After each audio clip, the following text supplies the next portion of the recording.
Lorsque j'élève ma voix à travers l'univers, c'est pour chanter les souffrances de la terre. Je chante pour les enfants qui n'ont pas de père. Je chante pour les amours perdus. Nous qui avons connu de la misère, prêchons l'amour et l'unité. Chantons pour que demain soit plus clair. Chantons pour les cœurs brisés. Lorsque j'élève ma voix à travers l'univers, c'est pour chanter les souffrances de la terre. Je chante pour les enfants qui n'ont pas de père. Je chante pour les amours perdus.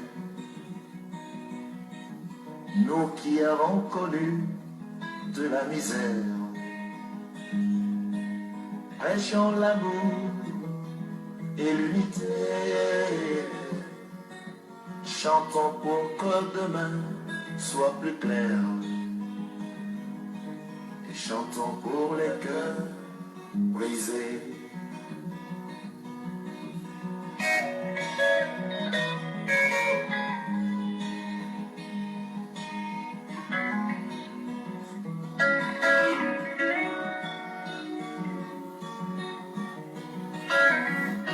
Bonsoir tout le monde.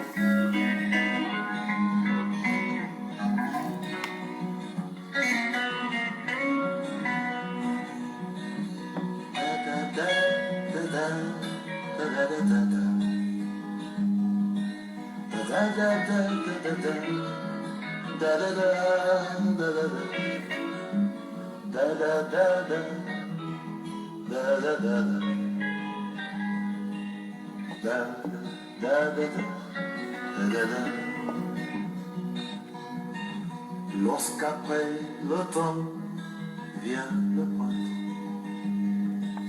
seras-tu encore fidèle? L'oiseau quitte son nid tous les matins pour y revenir tous les soirs. Lorsque j'élève ma voix à travers l'univers, c'est pour chanter les souffrances de la terre. Je chante pour les enfants qui n'ont pas de père. Je chante pour les amours perdus. Nous qui avons connu de la misère, prêchons l'amour et l'unité. Chantons pour que demain devienne plus clair. Chantons pour les cœurs brisés. Chantons pour les cœurs brisés. Chantons pour les cœurs brisés. Nous qui avons connu de la misère,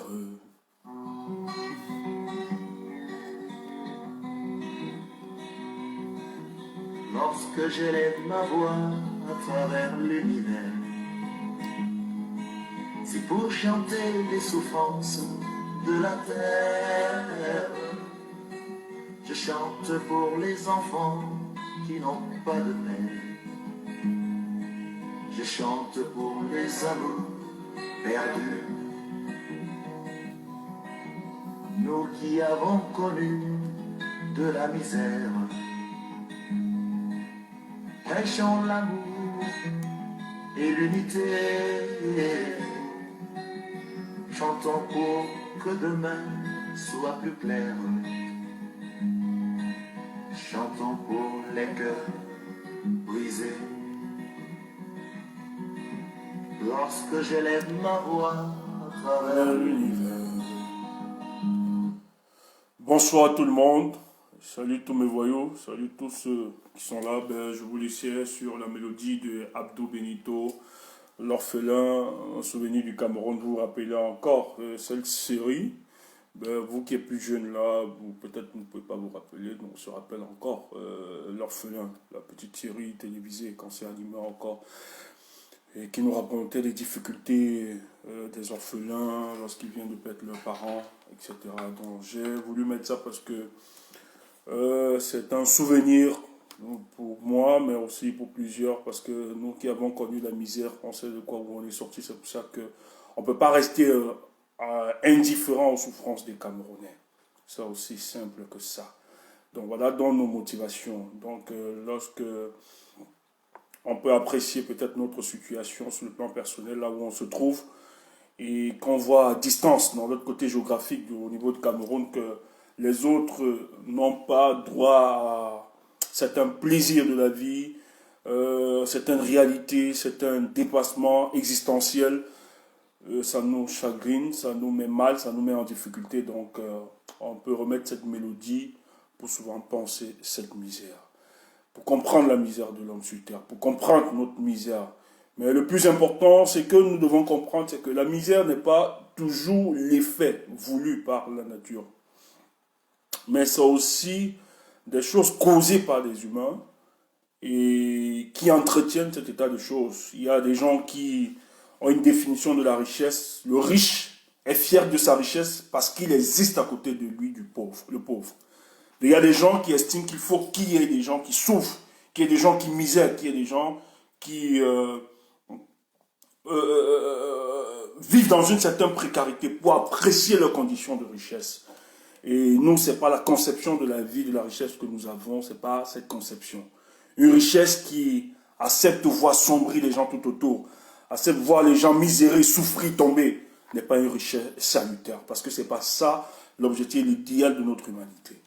Donc, lorsqu'on l'a mis, c'est pour dire à tous ceux qui sont encore épris, qui ont encore cet humanisme qui vibre encore en eux, qui parle en eux, n'hésitez pas un seul instant de penser à ceux qui sont dans des difficultés, ceux qui souffrent, ceux qui misèrent, ceux qui crient à la justice, ceux qui expriment les atrocités et le déferlement de la fureur et de la violence de l'État sur eux. Il faut toujours être aux côtés de ces personnes.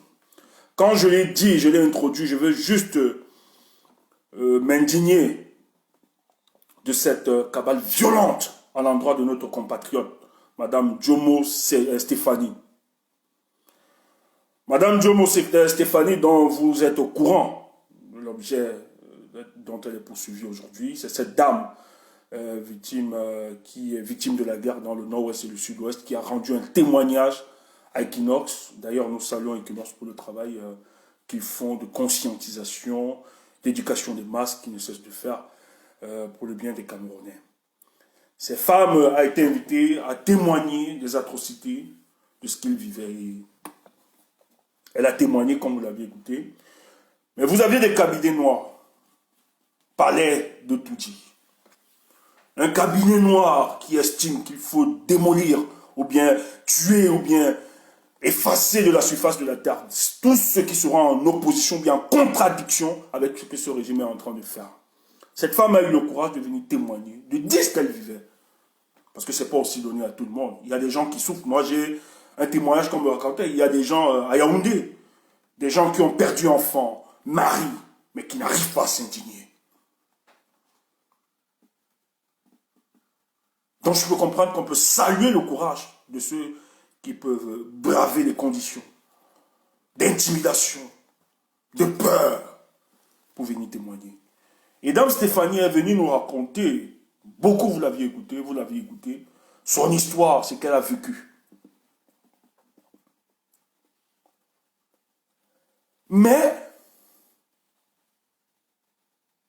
des petites gens au service des mécréants de la République ont décidé d'en finir avec cette dame. On utilise tous les moyens de l'État pour détruire une dame qui n'a que témoigné ce qu'elle a vécu.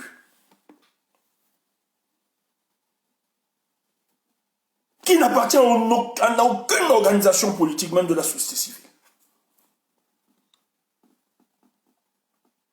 Mais qui est une compatriote, une citoyenne camerounaise, qui a décidé de briser le silence et d'expliquer les difficultés que vivent la plupart des Camerounais. Parce que c'est qu'elle a dit. Il y a d'autres qui vivent le pire. Elle est venue rendre témoignage. Et le cabinet noir estime que Equinox utilise des gens pour dénigrer, noircir l'image du Cameroun, comme si l'image du Cameroun était très propre ou bien était blanchie. La dame aujourd'hui, elle est conduite, elle a été transférée au tribunal militaire. On intimide la dame de dire que cette déclaration, c'était un pur montage, une fabrication, qu'elle n'a jamais vécu ce qu'elle a témoigné.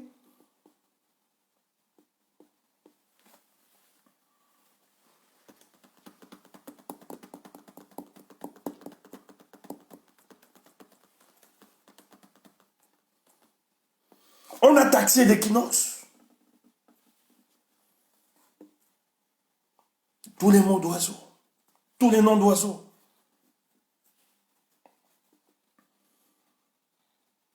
Après le témoignage de la dame, par la complicité d'une de ses voisines, qui organise avec des hommes non identifiés, on est venu arrêter cette dame, torturée,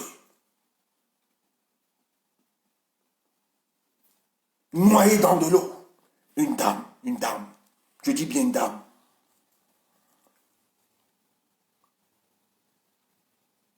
Pour l'amener à faire un démenti pour son témoignage à la télévision Equinox.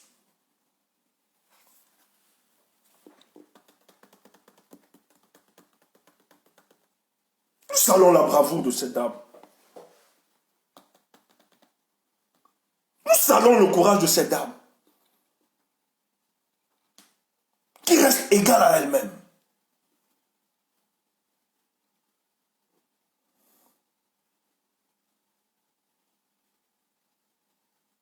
Vous avez vu le mini-reportage d'Equinox.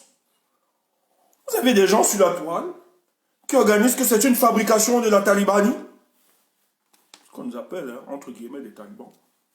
Donc nous supposons qu'on appartient à la confrérie ou bien à la patrie de la Talibanie. En complicité avec Equinox, ils veulent déstabiliser le Cameroun.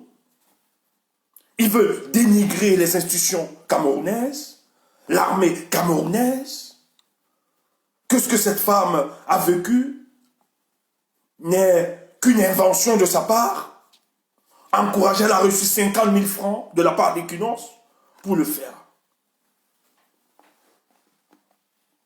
Equinox est une chaîne de télévision, de radio et de presse écrite. Un groupe, le groupe Equinox. Bien, c'est le groupe Anecdote, je crois bien. Je sais pas quel groupe c'est. Qui, lui, fait un travail qui respecte la déontologie journalistique. C'est un média qui sait très bien que le régime n'accepte pas, n'est pas d'accord avec le fonctionnement. Parce qu'il est l'un des médias visuels qui refuse de faire le jeu de la bêtisation médiatique des peuples camerounais.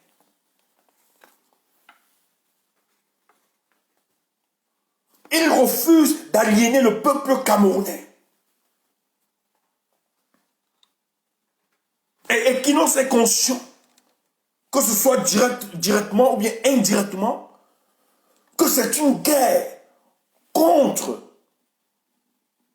le gouvernement en place, qui a utilisé tous les moyens. C'est pour ça qu'il y a nous autres. On ne va pas critiquer Equinox, parce que nous connaissons, nous on a eu le privilège de côtoyer les médias dans ce pays. On sait le fonctionnement. Mais Equinos arrive à résister, à offrir le meilleur, malgré toutes les pressions que la direction de cette chaîne peut subir chaque jour.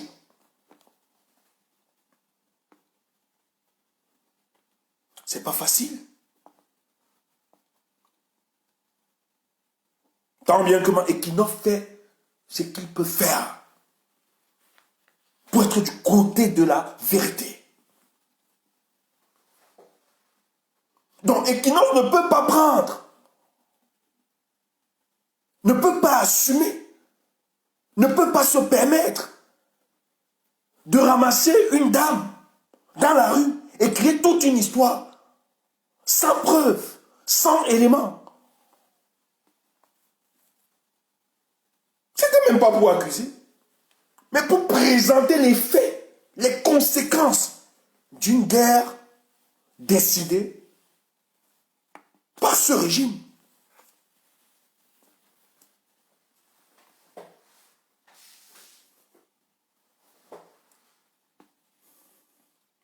Donc Equinos ne peut pas prendre le risque de ramasser une femme. Et en quoi ça concerne Equinos de déstabiliser l'État du Cameroun? Equinos n'est pas un parti d'opposition. Equinos est un média qui a des employés qu'il faut payer. Qui fait aussi du commercial. Donc, ils ne peuvent pas prendre le risque de prendre une dame et créer une histoire. Mais directement, on arrête la dame. On enregistre quelques secondes. Bien torturée, parce qu'il faut voir.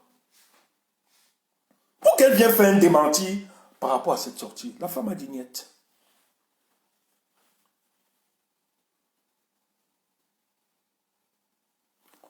D'autres, sur la toile, on commençait à raconter, oui, c'est ma voisine, nous la connaissons très bien, mais elle n'a jamais été dans le nozo. On nous a créé des histoires sur la toile pour manipuler l'opinion nationale et internationale.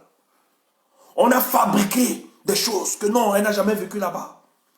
Equinos est descendu sur le terrain. Prendre le témoignage de ces deux filles. Vous avez vu cette vidéo?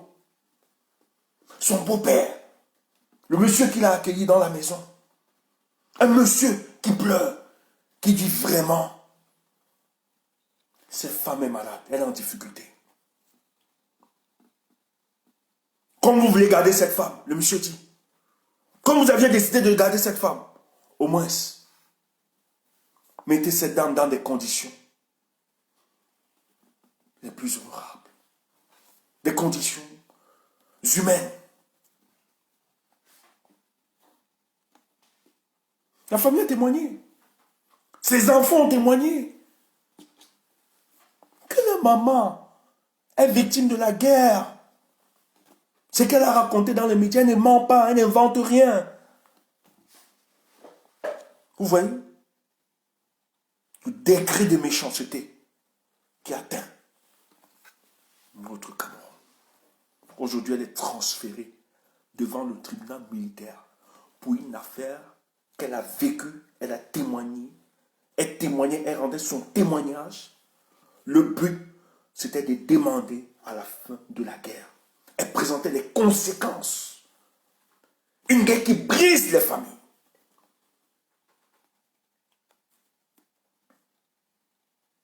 Sur le plan familial, les gens sont brisés. Émotionnellement. Financièrement. Des vies sont brisées à cause d'une guerre. Donc jusqu'à présent, on n'a pas de solution. Jusqu'à présent, on ne veut pas stopper cette guerre.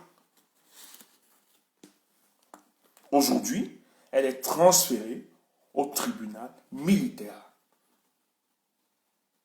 Voilà dans le Cameroun. Voilà dans le Cameroun.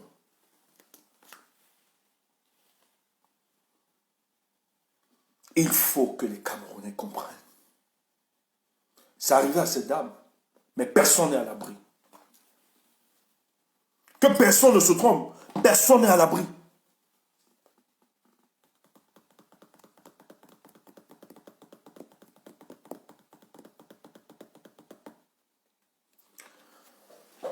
Le régime de Biya expérimente les soubresauts de fin de règne. Lorsque vous constatez qu'un régime est au paroxysme de l'abus de son pouvoir, comprenez qu'il expérimente les soubresauts de fin de règne. On n'a vu jamais pareil au Cameroun, de par le passé. De manière systématique, il y a une répression contre les expressions d'opposition. De manière systématique. Il y a une répression de manière systématique des expressions des oppositions. Et hier, nous avons vécu une honte nationale, indigeste.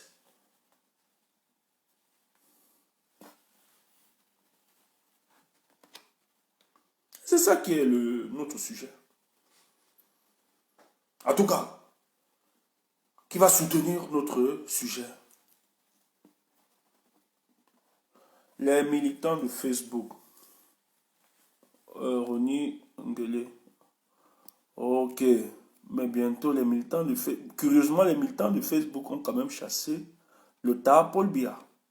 C'est quand même curieux. Les militants de Facebook ont quand même chassé Taha Paul Biya.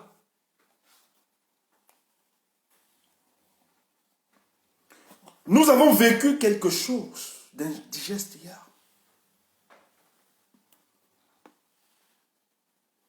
Et c'est ça qui inspire notre sortie aujourd'hui.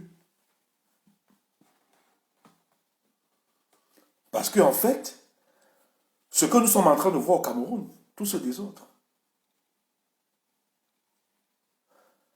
c'est l'expression des choses inexprimées qui commencent à prendre tout le Cameroun.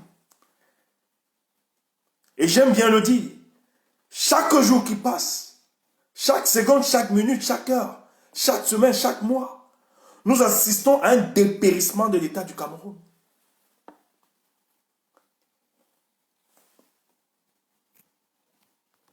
On ne suit pas les petits Tintin. Michael, bye. J'espère qu'il y a... il faut bloquer, bloquez-moi, voilà, il faut bloquer. Il faut bloquer ces gens qui viennent déranger là. C'est pas... On assiste à un dépérissement de l'État du Cameroun, chaque jour.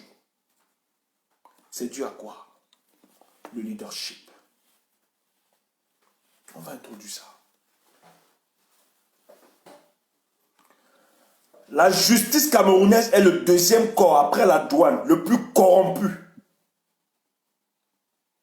La justice camerounaise est le deuxième corps de la République après la douane, le plus corrompu. Il faut que ce soit clair. La justice camerounaise est le deuxième corps le plus corrompu après la douane camerounaise. L'histoire des avocats, c'est une histoire de deal. Parce que la plupart, on ne rentre pas le droit, on ne rentre pas. Là-bas, quand tu as l'argent au Cameroun, hein, on ne part pas en prison. Quand on a vraiment de l'argent, on ne part pas en prison. Si tu vois quelqu'un avoir de l'argent et pas en prison, sache qu'il était dans les affaires de Taha Paul Biya. Hein? C'est qu'il a osé être dans le réseau de G11, machin, tout ça, ou bien c'est des éliminations politiques. Si tu vois un boss être là-bas en prison, sache que c'est une disqualification politique qui l'amène là-bas. Mais quand tu es riche au Cameroun, que tu es assis, la prison ne va jamais te guetter.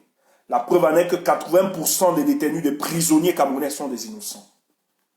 80% sont des innocents. Allez écoutez, on s'en fiche pas mal.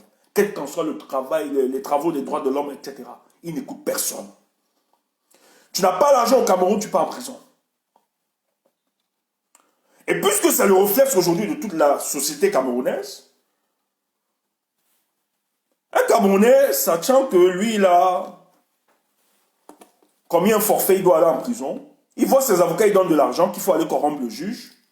Le juge, lui, il encaisse l'argent, mais il condamne le monsieur. On vient, on arrête les avocats. Les avocats disent, mais nous, on a remis de l'argent, c'est le monsieur qui n'a pas fait son travail. Le monsieur n'a pas voulu, le juge n'a pas abouti. C'est lui qui qu'il faut suivre. Nous avons remis l'argent. Quand on réclame l'argent au juge, il faut que ce soit clair. Parce que cet élément, j'évoque cet élément parce que ça doit nous expliquer. Ça doit nous démontrer que le Cameroun n'est plus géré. Donc il faut constater la vacance du pouvoir. Parce que le Cameroun est géré tel que chacun dans sa zone d'influence, dans sa sphère d'influence, a un pouvoir, décide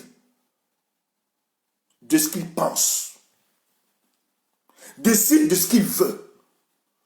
Il devient le petit Dieu dans son environnement. Et ce juge donc, il prend l'argent des préjudiciables, il encaisse, et il fait comme bon lui semble, il condamne. Quand on vient réclamer, c'est le premier qui dit que les avocats... non, c'était outrage aux magistrats, aux juges, et délit de corruption, que les avocats ont voulu le corrompre. Et le gars demande directement l'arrestation des avocats et les envoyait à Noubel direct. Les avocats se sont mobilisés. Il dit, mais ils doivent suivre cette histoire. Qu'est-ce qui se passe? Et les avocats ne peuvent pas se mobiliser comme ça. Si leurs confrères étaient dans l'erreur. Mais ils se sont mobilisés parce qu'ils savent le fonctionnement du système judiciaire au Cameroun. Tous, ils savent comment ça se passe, comment ça évolue. Donc le juge a encaissé l'argent. Petit ne voulait plus que ça. Il a encaissé. Et comme on ne lui a pas donné plus que ça, lui, il a décidé donc d'envoyer le client des avocats dedans. Et la famille du client donc, était remontée. Ils sont allés contre. Allez voir les avocats que, mais nous, on vous a donné de l'argent. Que vous bousculez le dossier pour que notre frère ne soit pas condamné. Mais Supri sont condamnés aujourd'hui. Il est condamné aujourd'hui, mais il faut nous rembourser. Les avocats disent non, nous on a donné de l'argent au juge, mais c'est lui qui n'a pas honoré dans son engagement. Et les gars donc s'en vont, demandent au juge, mais qu'est-ce qui se passe? Le juge, puisqu'il a sa part de pouvoir, d'autorité, décide de l'arrestation de ses avocats. Les avocats donc se décident. Il y a au procès qui ne peuvent pas. Ils font une libération immédiate de leurs confrères. C'est injuste. Ça ne s'appuie sur qu'un élément juridique pour condamner ou bien pour les envoyer à Noubel. C'est curieux. Parce que le débat était houleux hier. Mais le juge s'entête. Puisque c'est eux qui ont la République. C'est eux qui ont l'armée. Parce que je tiens à vous rappeler, le juge n'est rien. C'est rien. Mais ils sont condescendants. Parce qu'ils utilisent le système répressif de l'État pour mater les Camerounais. Et il y a donc les avocats mobilisés, ceux qui ne sont pas d'accord de cette délibération, que c'est impossible, les gars se sont indignés. Le juge appelle aux soldats, et vous aviez vu les vidéos vous-même, comment on a tabassé, maltraité les avocats.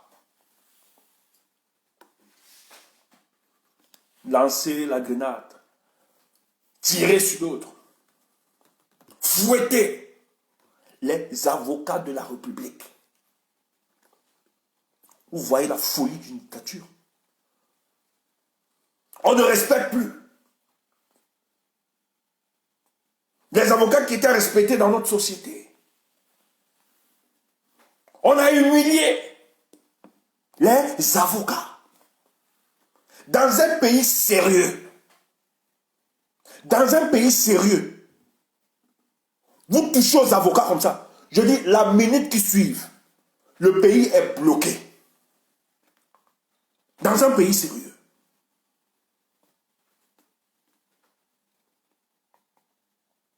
C'est pour ça que je disais hier. Hier, j'ai fait un direct où j'expliquais, pour le cas des artistes, que ce n'est pas seulement votre domaine. Tous les domaines au Cameroun sont malades. Il n'y a aucun domaine au Cameroun qui se porte bien. Tous les domaines sont malades. Toutes les corporations, partout. Tous les domaines. Rien ne marche au clair au Cameroun. Il faut qu'on soit clair sur ce point. rien ne marche. Donc même les gens qui ont une rhétorique de le Cameroun avance, c'est les connaît. Voilà les faits. Qui sont aux yeux, qui balayent tout leur conneries là. Des faits qui sont une véritable contradiction, qui balayent tout leur conneries. Donc tout est malade au Cameroun. Il n'y a rien qui ne marche. Et vous avez vu la justice camerounaise. Une justice qui est aux ordres d'un homme. Vous avez vu comment ça se comporte. Dans un pays sérieux, ce qu'on a fait aux avocats, c'était un blocus général dans tout le pays. Tout le monde devait se lever. Mais maintenant, comme il y a un système de ponce-pilatisme au pays, parce que dans ces mêmes avocats-là, vous avez d'autres qui disent tranquillement avec le système. Vous avez d'autres qui sont les indiques pour le compte du gouvernement. Même si on peut s'indigner d'eux, même si on peut s'indigner du comportement.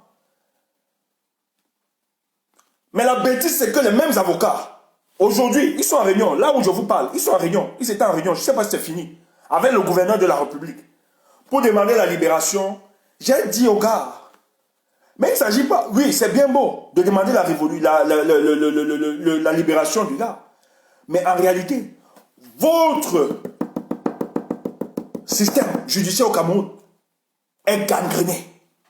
Si vous continuez comme ça par des mesurettes, vous n'allez pas solutionner ça. Il était question, l'humiliation que vous avez subie hier, il était question pour vous de vous mobiliser et de dire stop à ça. N'acceptez pas les mesurettes qui vous seront proposées. Yaoundé vous appelez depuis hier de vous calmer. Vous êtes resté silencieux. Quand vous avez le rapport de force, il faut agir. Bon, peut-être vous allez dire que nous sommes politiques en le faisant. Ça ne va pas changer. On va peut-être faire une affectation disciplinaire à ce juge pour vous calmer. Mais ça va toujours être la même reproduction. Or, cet élément pouvait être un élément déclencheur pour qu'on réforme le système judiciaire au Cameroun. Et vous pouvez porter ça. Donc hier, en 2016, ce que vos confrères anglophones ont subi comme humiliation, vous l'avez vécu hier. Donc ces gens, ils ne sont amis de personne.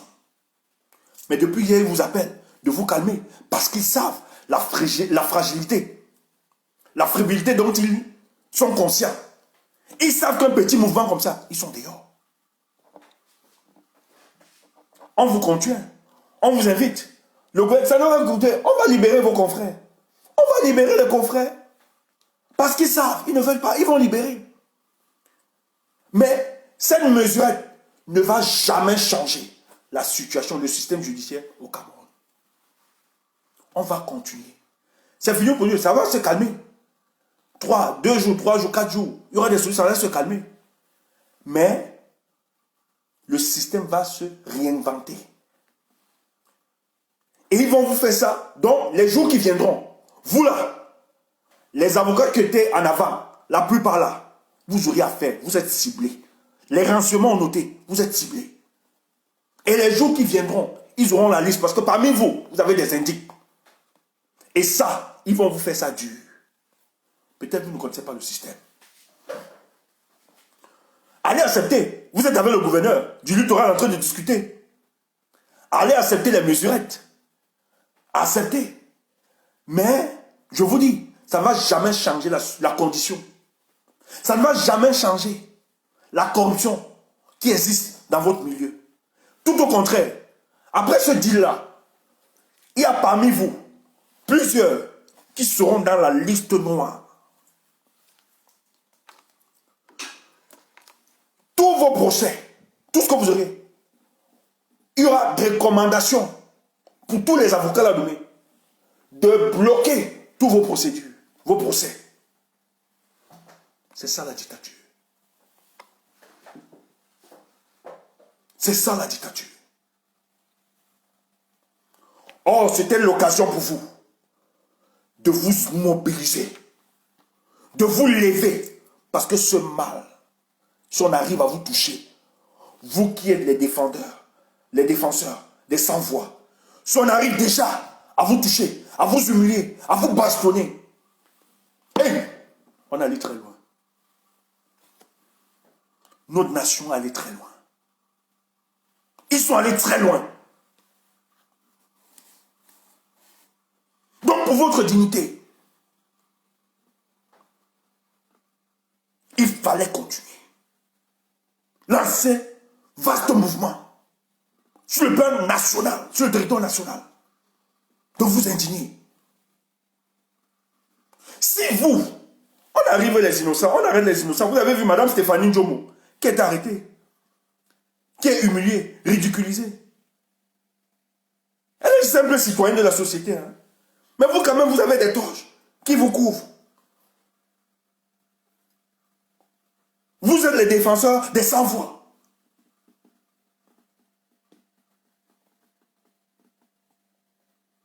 Les véritables médiateurs implacables de la justice. Mais hier, vous avez été humiliés. Aujourd'hui, le gouverneur vous ouvre son salon. Vous discutez pour quelques mesurettes, pour libérer. Et vous croyez que c'est ça. Mais en même temps, quand il va le faire, ils ont la liste des gens, des noms, parce qu'au milieu d'eux, il y a des indices. Vous aurez affaire les jours qui viendront. Ils vont vous mettre en difficulté. Donc ça devait vous donner conscience de vous mobiliser ensemble, une fois pour toutes, et dire vous n'êtes plus d'accord. Mais comme c'est un pays corrompu, les gens utilisent la contestation pour se faire une santé financière. Mais ce qui s'est passé hier est l'illustration parfaite que le Cameroun est en déliquescence. Le Cameroun n'est plus géré. Que le Cameroun est finalement ce pays où, à chaque individu à qui on a légué une parcelle du pouvoir, peut décider, de par son émanation personnelle, des orientations qu'il peut choisir pour appliquer sa mission. Et ce n'est pas vrai seulement pour ce juge, mais c'est vrai partout dans tous les domaines. Chacun est roi aujourd'hui dans le domaine où il exerce. Parce que le principe de recrutement, c'est le parrainage au Cameroun. Ce n'est pas le parrainage, c'est le financement. Il faut payer. Donc lorsqu'on sait un seul instant qu'on a payé sa place pour être juge, pour avoir cette parcelle de pouvoir, ça veut dire que le jour où on exerce cette parcelle de pouvoir, on est maître et l'homme fort des lieux. On doit aussi décider comme on veut. Et c'est ce qui se passe dans l'ensemble du territoire national. Allez voir les sous-préfets. Allez voir le comportement des maires. Allez voir le comportement des préfets, des gouverneurs, des directeurs, des ministres. Allez voir. Même entre eux, il n'y a plus de solidarité gouvernementale. Un ministre décide. Son secrétaire dit j'ai dit niet.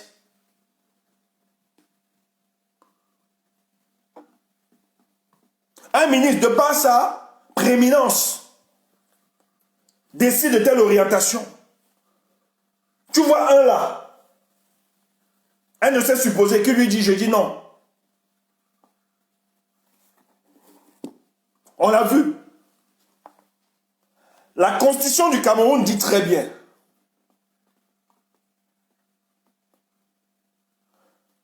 que le président de la République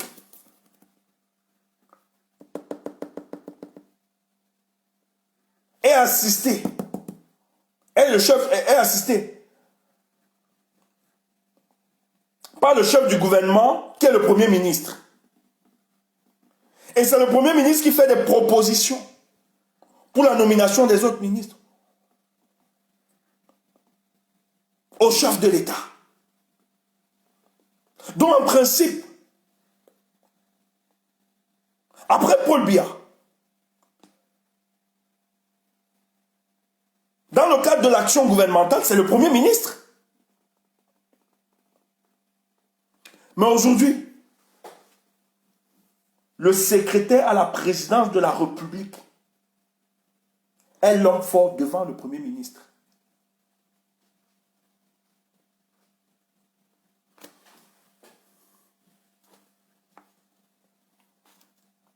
Il est l'homme fort devant le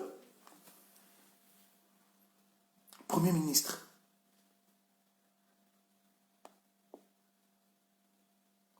Et c'est ce qui se passe.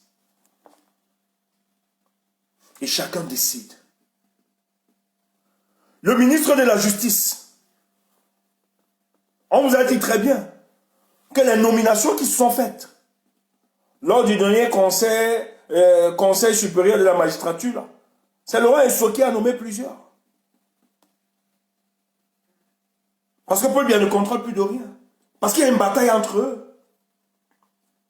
On a légué Laurent Esso, on a dit, ok, gère ton couloir, ta zone d'influence. On a vu le délégué à la Sûreté nationale, Maga Guéné, où on lui a même dédié un chant. Le père de la police. Où on a vu un responsable d'un média présenter ses excuses au père de la police. Parce que finalement, il était conscient que Bangangele avait le pouvoir aujourd'hui. Lui, il estimait que c'est Paul Biya qui contrôlait tout. Lorsque la réalité l'a retrouvé, il s'est rendu compte qu'il fallait qu'il s'humilie devant Bangangele. Et le père de la police.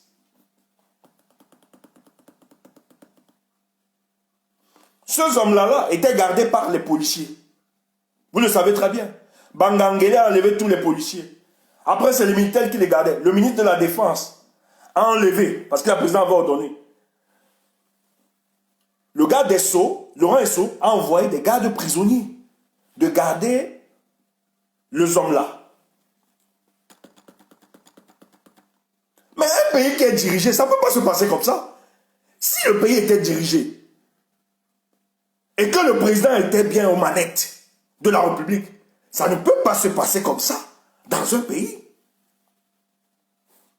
Or, tout ceci n'est que l'expression visible de ce qui est invisible, de ce qu'on vous cache.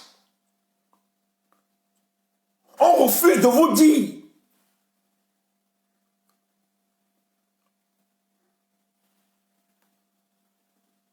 que le leadership a disparu. Il n'existe plus. Il n'est plus là.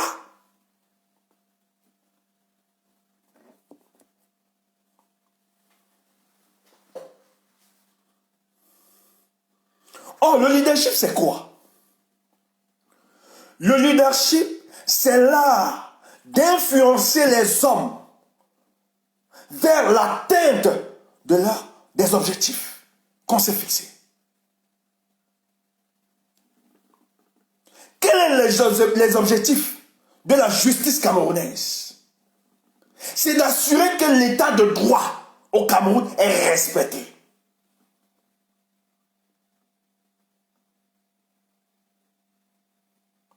Et qui parraine ce leadership, qui l'incarne.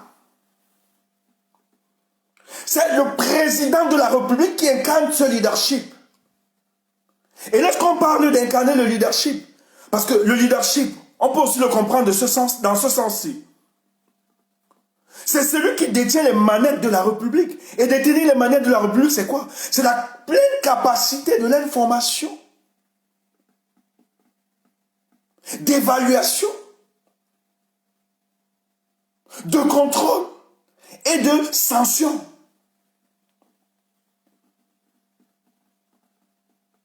Et le leadership a une relation interpersonnelle. C'est une relation, c'est une vision interpersonnelle.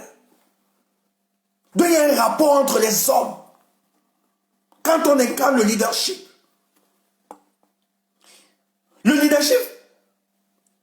il n'est pas passif ou unilatéral. Il est actif et réciproque. Mais pour que le leadership existe, parce que le leadership, c'est un bien précieux, rare. Il est précieux, il est rare, mais bien précieux pour l'humanité. Mais ce n'est pas n'importe qui incarne le leadership. Parce que pour incarner le leadership, il va falloir qu'il existe l'homme qui doit l'incarner. Et lorsqu'on incarne le leadership, on doit l'exercer. Ce n'est pas l'exercice du pouvoir.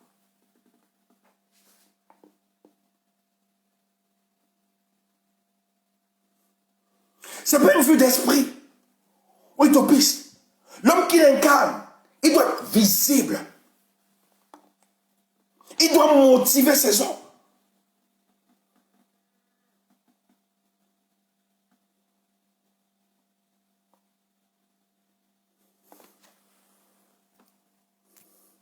Attendons, bloc. Il doit être visible.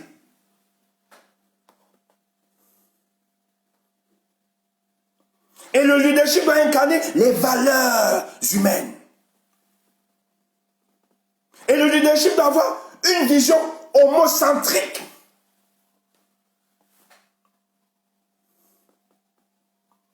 Donc l'homme doit être au centre. Mais le leadership est visible. Quand on l'incarne, il est visible. Ça rassure les hommes qui travaillent. Il doit évaluer. Il doit contrôler. Il doit sanctionner. Donc quand il est visible, il est vivant. Il n'y a pas tous ces dérives. Il y a l'atteinte des objectifs qu'on s'est fixés. Et quels sont ces objectifs? C'est que la justice camerounaise doit se rassurer que l'état de droit est une réalité au Cameroun.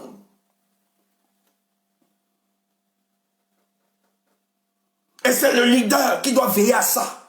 Si ça ne marche pas, il doit changer, il doit sanctionner.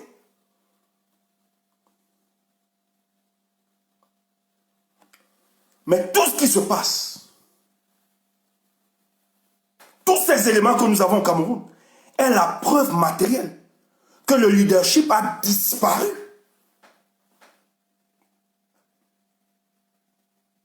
Nous assistons à l'implosion de tous les secteurs au Cameroun.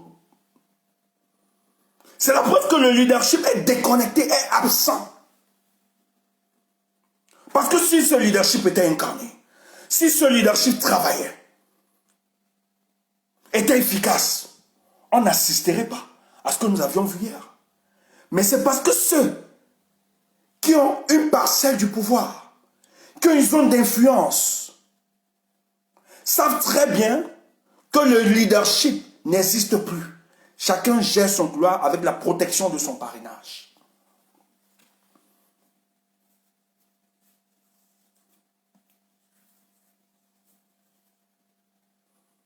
Donc s'il n'y a pas quelqu'un qui influence les hommes en exerçant le pouvoir pour l'atteinte des objectifs qu'on s'est fixés pour la société, c'est qu'il y a problème.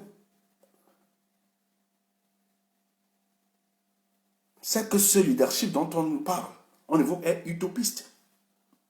Il n'existe pas. Et la preuve en est que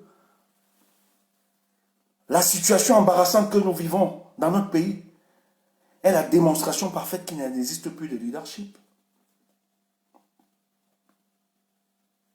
Et ça va aller chaque jour que nous avancerons, on va assister à un dépérissement de l'État du Cameroun. Parce qu'il n'y a véritablement plus celui qui contrôle les manettes de la République, qui peut décider, qui incarne ce leadership. Il est absent.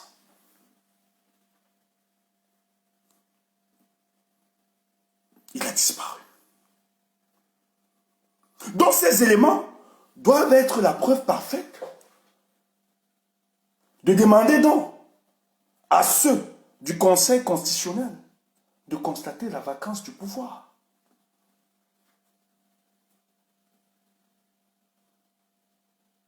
Les institutions de la République ne peuvent pas se comporter ainsi. Nous apprenons encore que les primes des soldats, même si on n'est pas très d'accord, ne sont pas payées. Tous les hauts gradés, jusqu'au ministre de la Défense, on distrait les fonds, les primes de ceux qui se battent sur le terrain. Parce qu'il y a absence de leadership.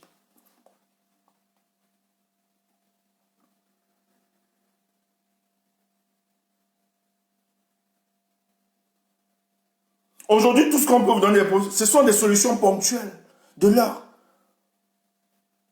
On résout, on essaie de combattre les brèches, on racole.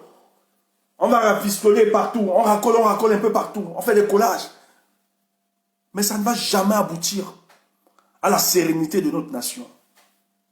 Le mal est profond. Donc vous ne pouvez pas tromper. Donc vous continuez, vous démontrez que bien évidemment le leadership est incarné par la personne de Paul Biya qu'il est vivant, mais les faits sur le terrain vont davantage nous démontrer que ce leadership a disparu, qu'il n'existe plus. Écoutez, je vais vous lire ceci. Donc il y a des petits éléments. Nous faisons une analyse prophétique. Il y a des petits éléments qui viennent nous quoi. Peut-être qu'on peut croire, des gens peuvent. Je vais vous lire. Je vais vous lire. Je vais vous lire. Écoutez. Écoutez, hein. Et vous allez voir la grave contradiction. Écoutez. Quand on vous dit que ces gens sont des gangsters à la tête du Cameroun, vous ne voulez pas croire. Ce sont des gangsters, ils sont prêts à tout. Voilà une histoire. Écoutez. C'est reporté par le TGV de l'information. Et c'est signé par Manu Ngueya. Donc, journaliste de TV de l'information, Manu Ngueya. Et il y a le programme d'obsèques qui dit, il dit bien. Obsèques de la grande sœur de Paul Biya décédée à 92 ans. Obsèques de la grande sœur de Paul Biya décédée à 92 ans. Paix à son âme. On n'a rien contre elle. Nous, on n'a rien contre elle. Elle était rassasiée de ses jours. C'est bien.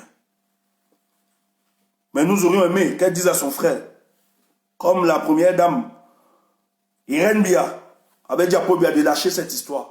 Il fallait qu'elle le fasse. Mais elle a joué, elle a profité de ce système. C'est pour ça que nous, ça nous fait ni chaud ni froid. Maman Régine, la grande sœur de Paul Biya, âgée plutôt de 92 ans, au lieu de 102 ans. Je suis même très mitigé. Nous avons, je tais le nom. Et je vais trahir. Je vais trahir mes cops. Mes cops de dedans. Excusez-moi. Je dois vous trahir. On ne parle pas.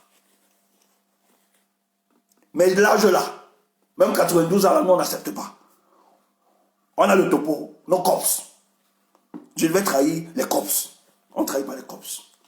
Cops. Heureusement. Nous, 92 ans, on ne croit pas. Parce que l'autre, même son âge qui donne là, ce n'est pas ça. Qui donnait, ce n'est pas ça.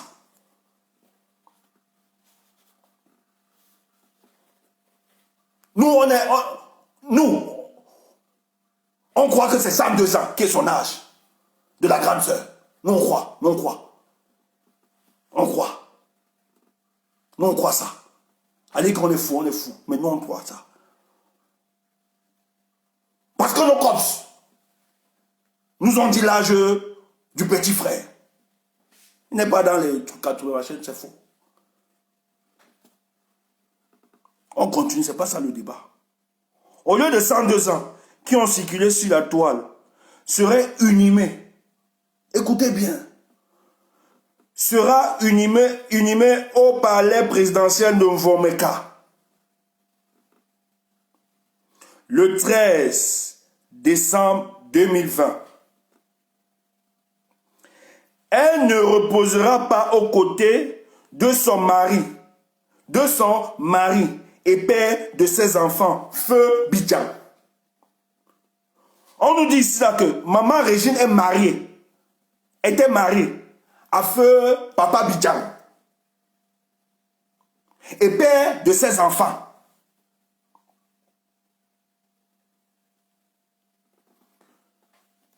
Ceux qui connaissent la tradition bantou, nos traditions,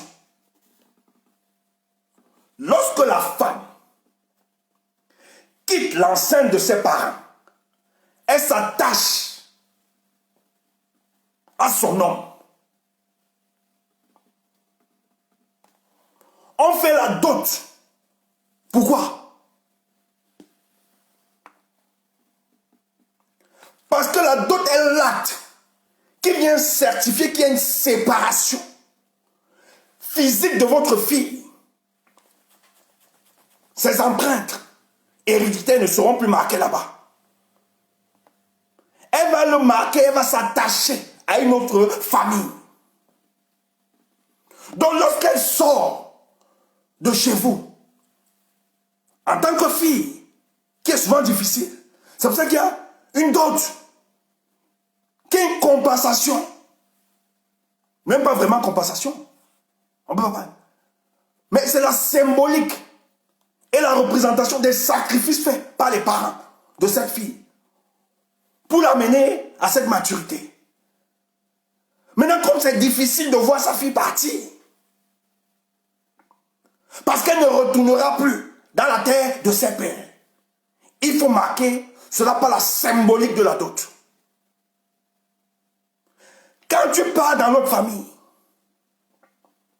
tu vas bâtir, pérenniser une autre famille. C'est la mission de la femme. C'est pour ça que la femme est sacrée pour nous autres. Elles sont sacrées. C'est pour ça que nos chéris qui nous regardent là, on vous aime. Même si c'est le chérissement virtuel, nous on vous aime. Parce que je suis désolé. Il y a trop de pièges dehors. Donc, ça, nos chéris là, ça reste le chéri de virtuel. Je vous aime. Mais maintenant, on ne quitte pas la virtualité. On reste dans le virtuel, mes chéris. Mais je vous aime virtuellement. Je vous adore, je vous souris, je vous embrasse. Maintenant, le reste, on ne viole pas. Hein? On ne coupe pas les limites. Ceux qui ont les oreilles pour entendre, entendront.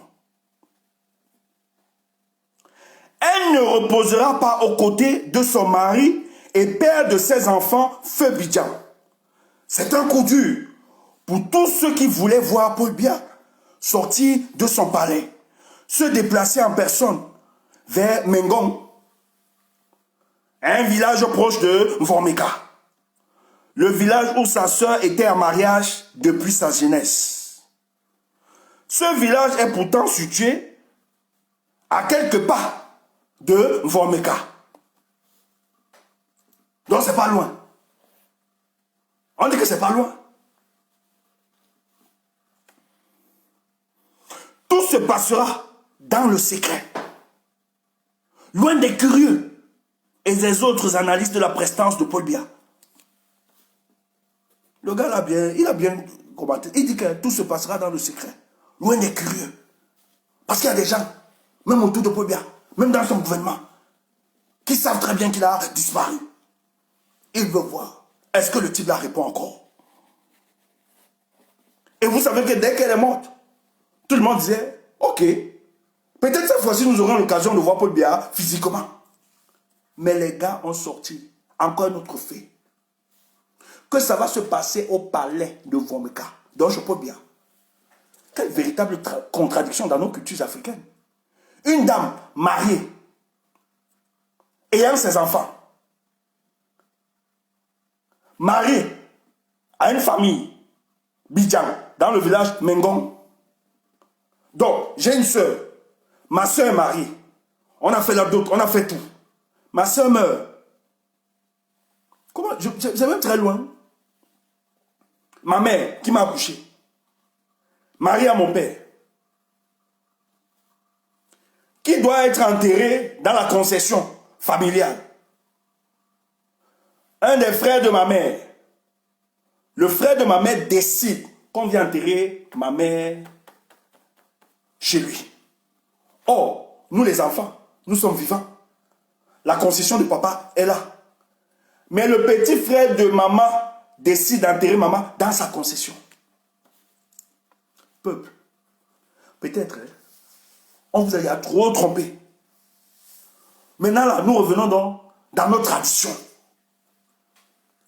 Ce n'est même pas que c'est des choses. Revenons dans notre tradition. Ceux qui savent, expliquez-nous aussi ce business-ci. Ta mère meurt, mariée à ton père, ayant des enfants. Elle a une concession là où elle a vécu depuis sa jeunesse. Elle meurt. Son petit frère décide de l'enterrer dans son palais en Vomeka. Hey! Hey! Et vous voulez dire que c'est un non-événement. Vous voulez dire qu'on ne doit pas faire de commentaires. C'est parce que Paul Biya, soit on doit devoir le fabriquer. Et pour le fabriquer, pour qu'il parte à Mengon, c'est difficile.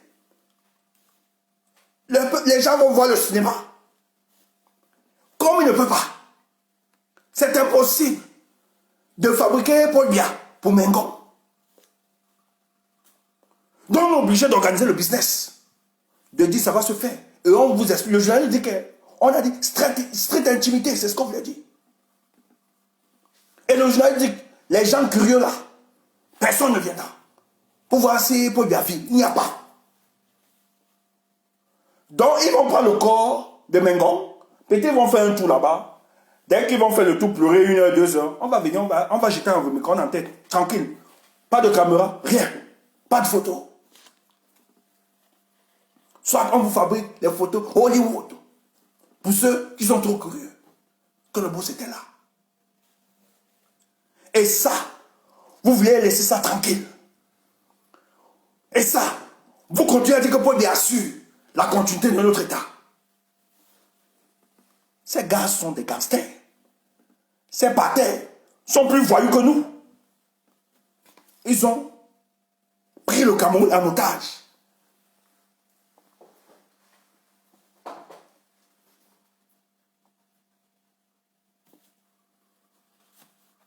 Vous écoutez ça?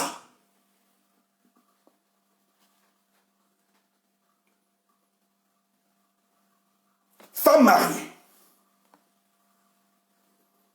vivant dans sa concession avec son mari qu'elle a bâti.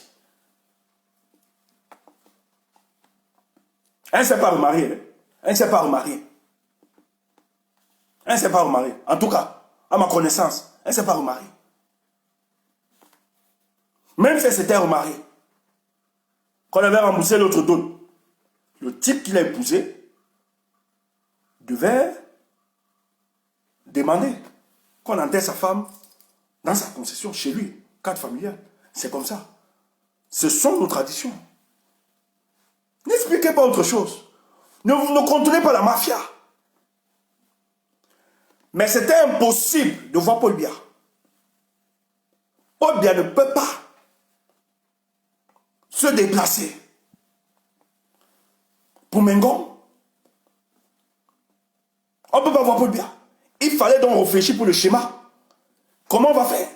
Le schéma, hein, c'est que Maf, on doit l'enterrer en Vomeka là-bas. Claire, à côté de son frère. Dans la street intimité, cache. Pas de caméra, rien. On enterre. Et les chauffeurs. Les bons voyous. Ils nous dépassent même dans le voyoutisme, les répés là. Voilà les répés. Les répés qui gèrent la nation. Voilà, ils ont organisé tout un banditisme à la tête de l'État du Cameroun. Pour vous faire comprendre, par tous les moyens, que Paul Biya a les manettes de la République. Donc ce sont des éléments qui doivent pousser à la réflexion du peuple camerounais, qui est urgence vraiment de constater la vacance du pouvoir. C'est un débat qu'il faut se poser en public. C'est pas tabou. C'est pas une insulte de votre intelligence. Parce que de plus en plus, la situation du Cameroun nous amène à faire quoi finalement?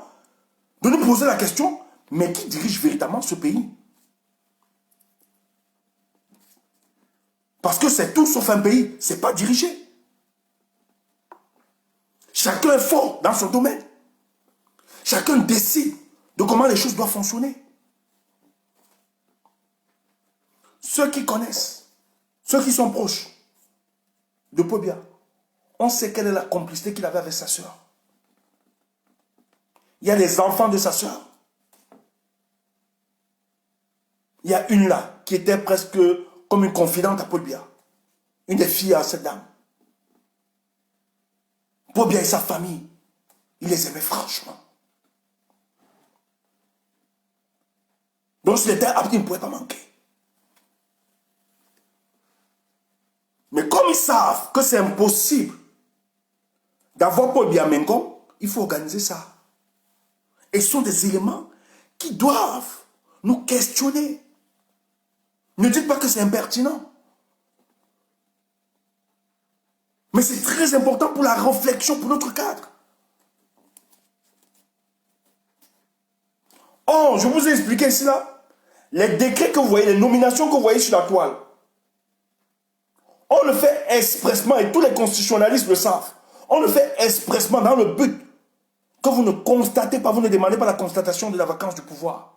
C'est pour vous faire croire que Paul Biya assure la continuité de l'État. Et ils versent sur la toile pour vous calmer. Quand j'entends les gens dire faites ça dans Facebook, mais qu'est-ce qu'eux aussi viennent faire? Parce que si Facebook n'était pas intéressant, qu'est-ce qu'ils viennent faire dans Facebook? Qu'est-ce qu'ils viennent aussi chercher sur Facebook si ce n'était pas intéressant? Vous allez tromper les autres, pas nous autres. Facebook pour nous, c'est les nouvelles techniques de l'information et de la communication. Si Facebook nous aide à éduquer les masses, à sensibiliser, à conscientiser, nous on va continuer dans ce sens-là et à concrétiser notre combat. Donc raconter ça à n'importe qui, à des esprits opaques et mal éclairés, nous autres, nous on va continuer notre travail. Dans Facebook.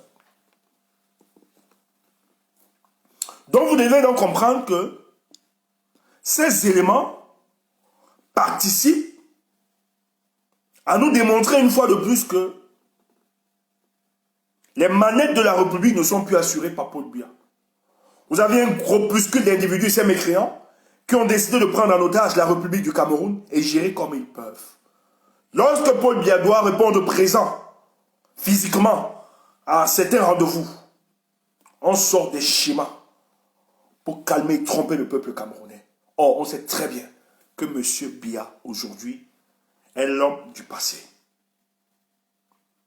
Mais puisqu'on est dans une escroquerie politique, dans un banditisme, dans un braquage de l'État du Cameroun, on doit donc utiliser des subterfuges pour tromper le peuple camerounais, pour garder le peuple camerounais dans cette aliénation mentale.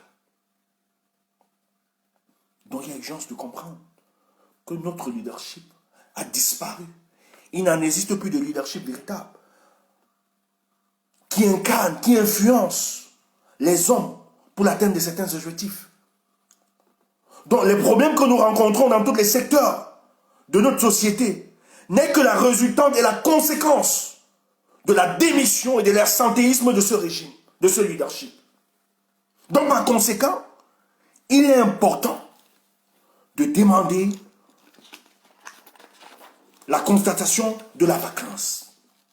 Et qu'est-ce que la Constitution camerounaise dit? Dans son article 6.4, il dit ceci. En cas de vacance de la présidence de la République pour cause de décès, de démission ou d'empêchement définitif. C'est pas moi qui dis. C'est la Constitution du Cameroun qui dit dans son article 6 alinéa 4 qu'en cas de vacance de la présidence de la République pour cause de décès de démission ou d'empêchement définitif. Donc, s'ils disent que nous, que Pobia n'est pas mort, au moins, Pobia a empêché. Il y a un empêchement définitif. Depuis mars, nous ne voyons plus Paul Biya. Il a empêché. On ne sait pas quoi. Et le législateur a fait exprès de ne pas approfondir.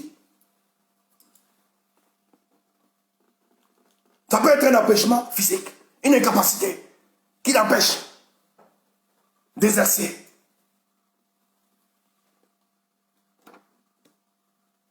Donc au moins nous avons deux cas. Un cas de vacances de la présidence de la République pour cause de décès, de démission. Il n'a jamais démissionné. Donc on exclut ça.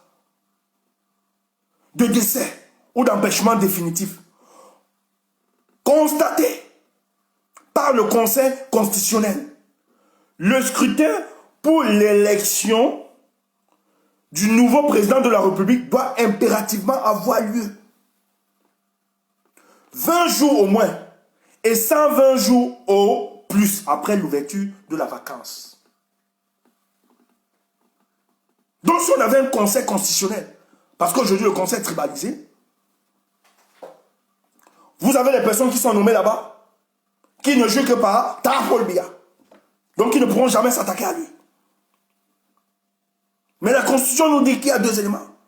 Il y a le décès, ou en cas d'empêchement définitif. Donc nous on est soit par le décès, soit par un cas d'empêchement définitif.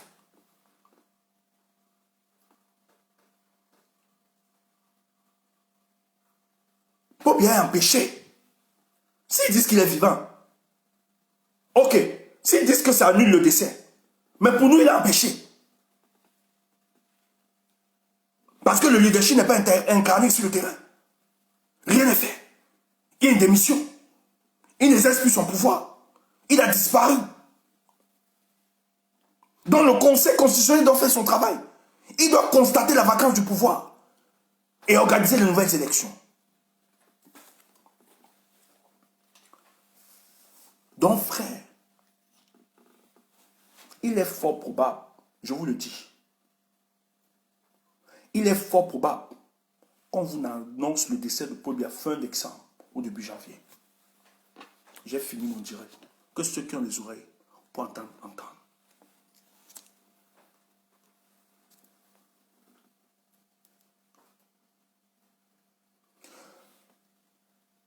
Fin décembre, début janvier, il est fort probable qu'on vous annonce le décès de Paul Biya. Bonne soirée.